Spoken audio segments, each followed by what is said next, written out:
Ron White in the house. We got him out. We got him out. Yeah, I know. Before we go, we lost control of this meeting. Mr. Excuse me. Excuse me, let's do this. My brothers and my sisters, let's do this.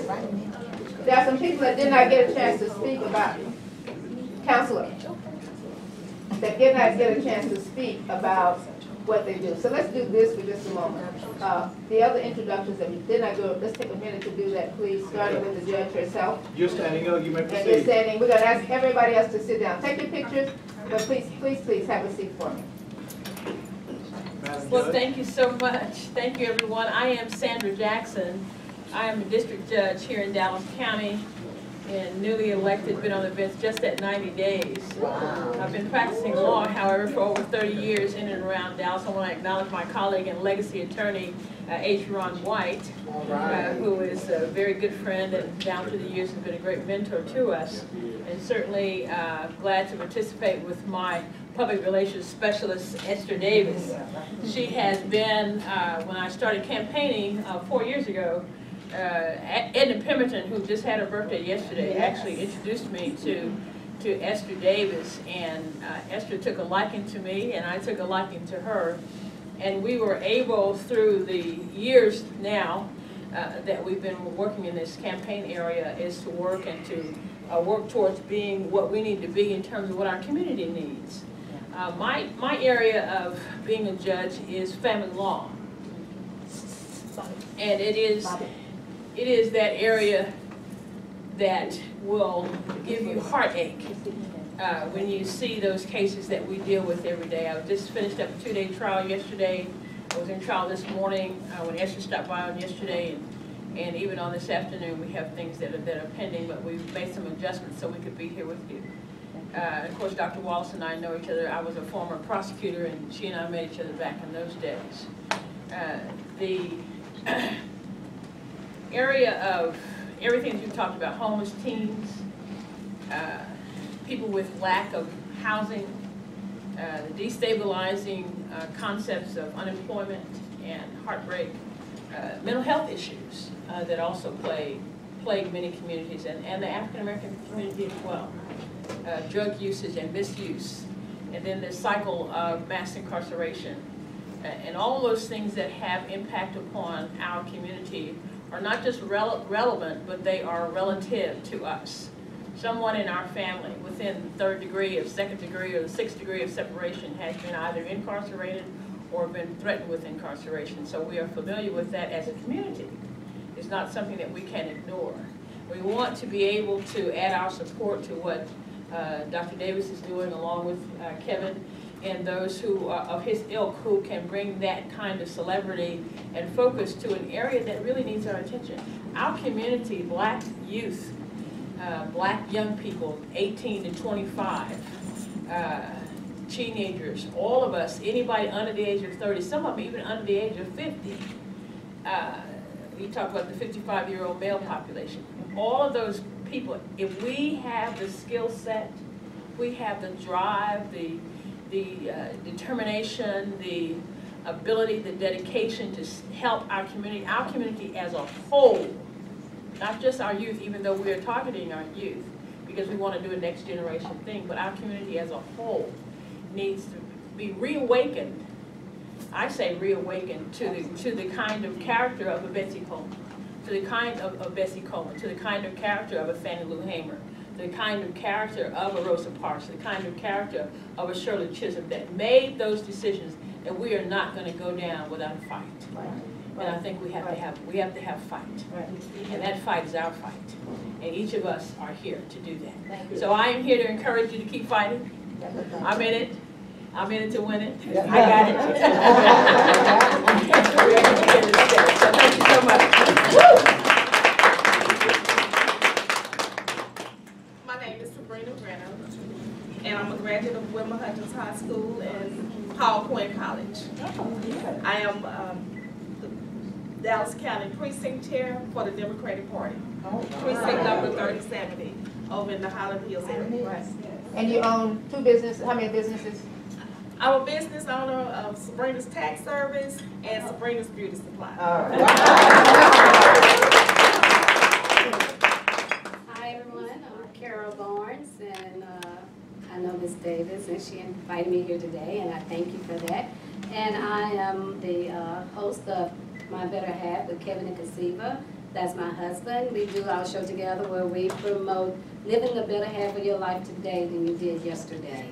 And also we have an organization that called Tomorrow's Purpose Youth Literacy Program, where we teach kids about literacy, reading, collaboration, networking. Also, we take them back to the old school where they have gotten away from writing and reading. They start texting, and now they have forgotten how to spell. And they definitely have forgotten how to write. So we teach them all about that, and we teach them how to become published authors, and they get benefits from the books that they write. And also, we teach them all about marketing. We take them out there and we put them out and they market their own products. You know, people always writing about children books, but who better to write their stories than themselves? So we teach them to write their stories also. And June the 22nd, we'll be doing an event called A Rose is Still a Rose, a reflection of your petals. And that has to do with mother, daughter, grandmother, granddaughters, aunts and nieces. They are writing a collaboration book. We're going to release that book June the 22nd. From 12 to 2 p.m. at the Messenger Studio. Thank you. Thank you, guys. Woo. I'll let you do it. Good afternoon, everyone. My name is Marlo Mosey, and I am the CEO of the Mansions on Park Row. And that is a full complex of beauty, wellness, fitness, and fashion. And I'm so excited and honored to be here today. Thank you, Dr. Emerson, for inviting me, and thank you, Dr. Ester, because that's who you are to me. Davis, for just us all doing life together. It's so important that it's all about empowering one another. And we do different empowerment groups that we have for women and children, and just people who are kind of lost and stuck. You know, just to be the wind behind their backs. Just to push them and let them know that they can do all things through Christ, who strengthens them. Amen. So I'm also, we have our Mansion Studios, and I'm also a radio host for Mornings at the Mansion Show. I'm also launching my new show on the Roku TV called Queendom Talk. We launch in May, and I'm so excited about these amazing opportunities that God has just given us. We're already a platform all by ourselves. The Lord just elevates us to a platform. But my heartbeat is for people who have been before the Lord asking for an opportunity. Right. So the only difference between the successors and the non-successors are what we do with the opportunities we're dealt. So thank you for inviting me. Hi everyone, I'm Eden Adele, and I'm originally from Chicago. And I've only been here for like a month, so I'm still making the adjustment. Y'all are really different, and I love it. That's why I'm here. I'm here at Dr. Linda's very gracious invitation. Thank you. She hosted me on her radio show several times. We've had so many discussions about relationships. They are my heartbeat, particularly for women like myself, over 40 and fabulous, and trying to put it all together for the best half of our lives. That's my heartbeat, and that's why I'm here. Thank you. It is amazing to be in this room. You all are phenomenal. Thank you so much for having me. Yes.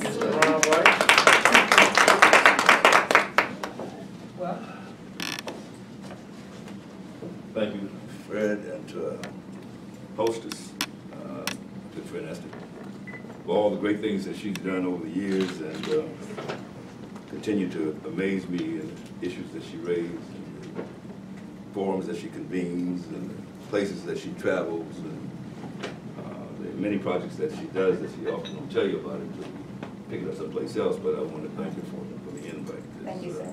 She knows that I didn't know quite the scope I do, but a number of other things that was happening that would appear, but this has been a moving experience. Absolutely. And I'm not brand new in the city. I came here in '71. And in spite of the age, I haven't sat down very often. No, or missed very much. You get to the point where you think, well, you've heard everything, you've seen everything. You know most of the folk. Oh, excuse me. We don't. I don't know. There are people that are coming in, people leaving, and others that are being trained, which is important, to take on some of these leadership roles. But this is not the forum necessarily for me to give some of that history, except to say that I got here in '71 from Richmond, Virginia. Actually was Washington, D.C. at the time because I was getting out of law school. And there were about 5 employees that were here at that time who opened the door and shared some things with me. And we weren't even downtown. We weren't doing anything except in the southern sector. MLK Boulevard, a few other places, which was where the offices were of our lawyers. And so we got together with Bedford and Bunkley and Finch and a few others, not some of those names you know. All right. Those are the persons who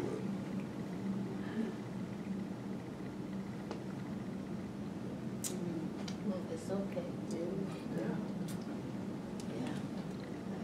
persons who gave advice, persons who helped, persons who guided us, the lawyers that came in town, in terms of what to do, what you couldn't do, what we were afforded to do, and how we had to go about our practice.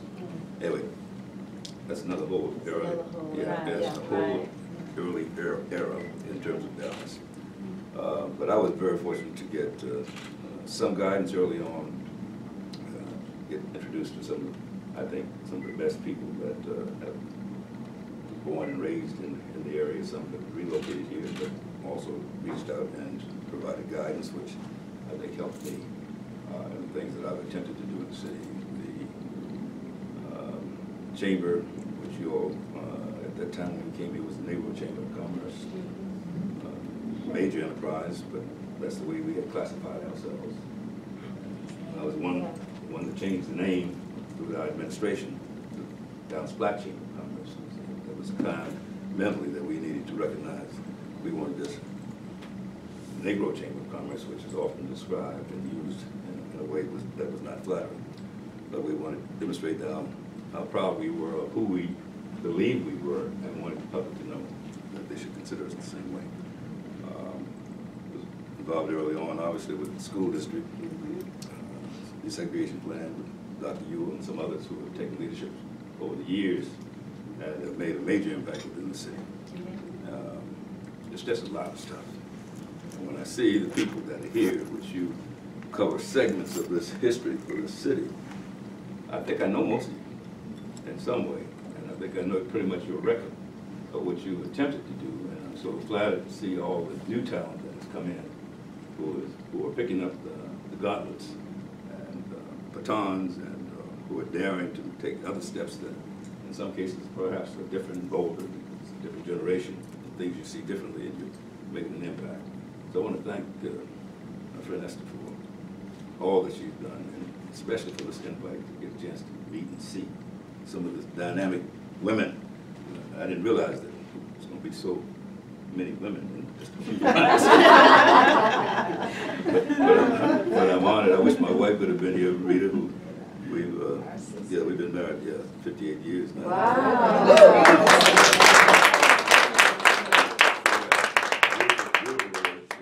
I got a mother who's 98. Wow. Okay. Hope she'll feel another 25, 50. All right. Amen. So I don't know what the future holds, but I always got to recognize them. because- Absolutely. But for them, I don't know where I'd be. Yes. Fred, always appreciate your leadership. Thank you again for inviting me. Thank you.